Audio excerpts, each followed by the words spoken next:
Thank you, Mr. Chairman. Just a few months ago, the Democratic governor of New Mexico, Michelle Lujan Grisham, issued a, quote, public health emergency order to suspend the right to bear arms in Albuquerque and surrounding Bernalillo County. I think I pronounced that correctly. She was warned repeatedly by officials in her state that such a suspension violated the Constitution. A group of our colleagues here, including Senators Tillis, Graham, Kennedy, Blackburn, and Cotton, and I wrote to the Department of Justice to intervene and protect the constitutional rights of New Mexicans to carry a firearm outside of their home. Our request was consistent with the Second Amendment and the court's jurisprudence, and I expect that the court of last resort will find the same. But unfortunately, that doesn't mark the end of the road for this latest attack on what is a constitutional right. That's something some of our colleagues consistently overlook. And the fact is that a firearm in the hands of a law-abiding citizen is not a threat to public safety. Indeed, there's a story, I think it's in the Washington Post today, by Philip Bump, who points out that 52% of American households have a firearm in that household, 52%. Washington Democrats have unfortunately chosen to follow Governor Grisham's lead and are now using public health as a guise to address their concerns. I wish they had the same concerns about the #1 cause of death for Americans between the age of 18 and 45, which is fentanyl poisoning. Fentanyl made from chemical precursors from China going to Mexico, made to look like relatively innocuous pharmaceuticals, which are then smuggled into the United States. And unfortunately, many young people end up consuming what they think is a relatively innocuous drug and die as a result of fentanyl poisoning. Well, we don't have to look far to see that examples of executive overreach that have relied on so-called public health emergencies. During the COVID-19 pandemic, too many politicians were quick to shut down houses of worship and church services while allowing other businesses and other organizations to operate. Here in Washington, D.C., for example, Mayor Muriel Bowser refused to allow the Capitol Hill Baptist Church to hold outdoor church services because of a public health emergency. The judge in that case found that the mayor had exceeded her authority and had substantially burdened the free exercise of religion. It's important to note that the application of these so-called public health precautions was not even-handed. While many politicians deemed it unsafe for businesses to operate or churchgoers to attend worship services, they seemed to have no problem with packed BLM riots, as in Black Lives Matter riots in the summer of 2020 that caused millions of dollars worth of damages. So we have a trust issue and a constitutional issue when we use the public health approach to attempt to strip away core constitutional rights. The other problem with the public health approach is that the most effective solution to firearm-related homicides and assault is effective criminal law enforcement. That means effective police, prosecutors, courts, and prisons. We know that these tools actually work. We know they work because we have historical data in order to prove it. As law enforcement efforts were stepped up in the early and mid-1990s, we saw dramatic declines in criminal violence of all kinds. One of the reasons for this is that the concentration of gun violence is among small numbers of the population. It's not the general population, it's a small percentage of the population where this phenomenon exists. In Washington, D.C., for example, in 2021, a study found that only 500 people were responsible for up to 70% of the gun violence in the district. In Boston, a 28-year-old study found that half of the city's homicides were committed by 1% of the population. involved with gangs primarily. A 2014 study showed a similar situation in Chicago.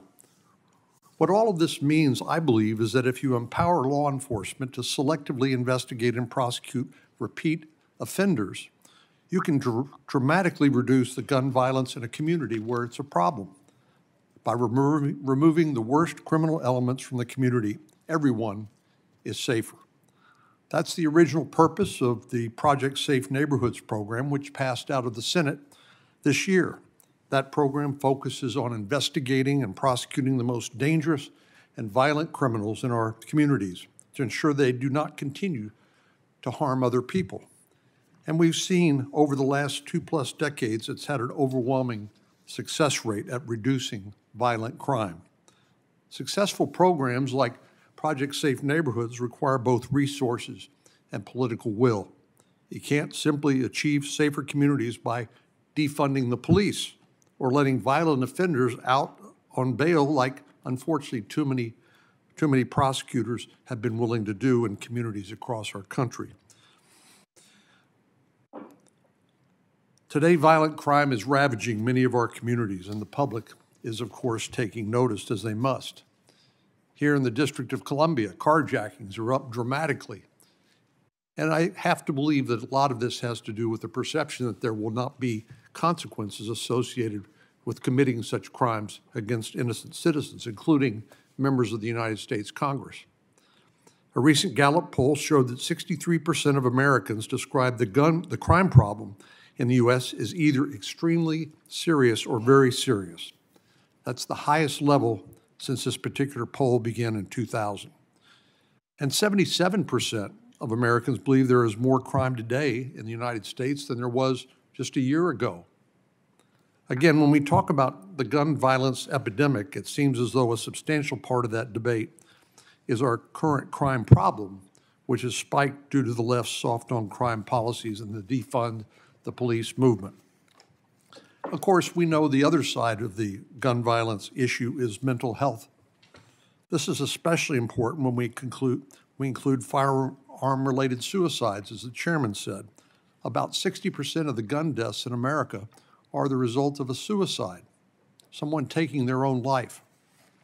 And of course, we know that the Bipartisan Safer Communities Act, which we did pass, made the single largest investment in community-based mental health care in American history.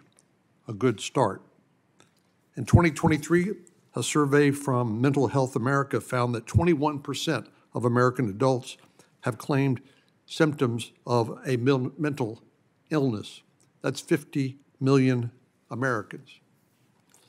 A 2015 study published by the Annals of Epidemiology found mental illness is strongly associated with increased risk of suicide, which accounts, as I said, for more than half of the gun-related deaths in this country. Suicide is a mental health problem, and we're not going to fix the issue by denying people their constitutional right to keep and bear arms, at least among the general population. Countries like Belgium, Japan, South Korea, all have higher suicide rates than the United States, but don't have a Second Amendment. Mental health problems are also often involved in mass shootings, as we know. In the wake of the Buffalo and Uvalde shootings, we looked at the profile of these mass shooters and found that many of them had serious underlying mental health problems, mental health issues that were unaddressed and untreated. Many of our colleagues, including Senator Tillis, Graham, Durbin, and Coons, and many others worked together, as you've heard, to pass the Bipartisan Safer Communities Act. I think that bill has already saved lives. I get regular updates of the success of that law as it deals with mental health and violence in our communities. But there are other parts of the bill that are working as well. Since the law was enacted in June of 2022, the Bipartisan Safer Communities Act, new criminal penalties and firearm trafficking had led to more than 100 new charges against dangerous cartel members and firearms traffickers. The enhanced juvenile records check alone has stopped 400 transactions of people who would ordinarily flunk a background check were they an adult and you only check their adult mental health and criminal history. But now, because we have an enhanced check that includes juvenile records, 400 transactions have been stopped,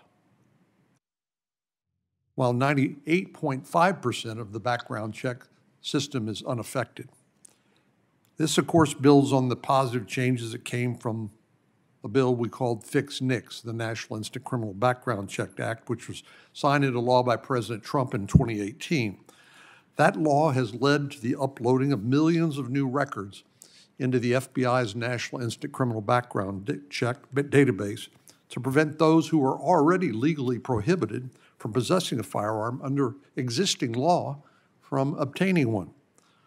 All this was done, both Fix NICS and the Bipartisan Safer Communities Act, in a bipartisan way without infringing the rights of law-abiding citizens. The point is we can find ways to come together to get things done, but using public health authorities as a blanket excuse to strip away constitutional rights or framing gun violence as an epidemic divides us more than it unites us, and it really kind of misses the point. These are not autonomously fired weapons. They involve human agency.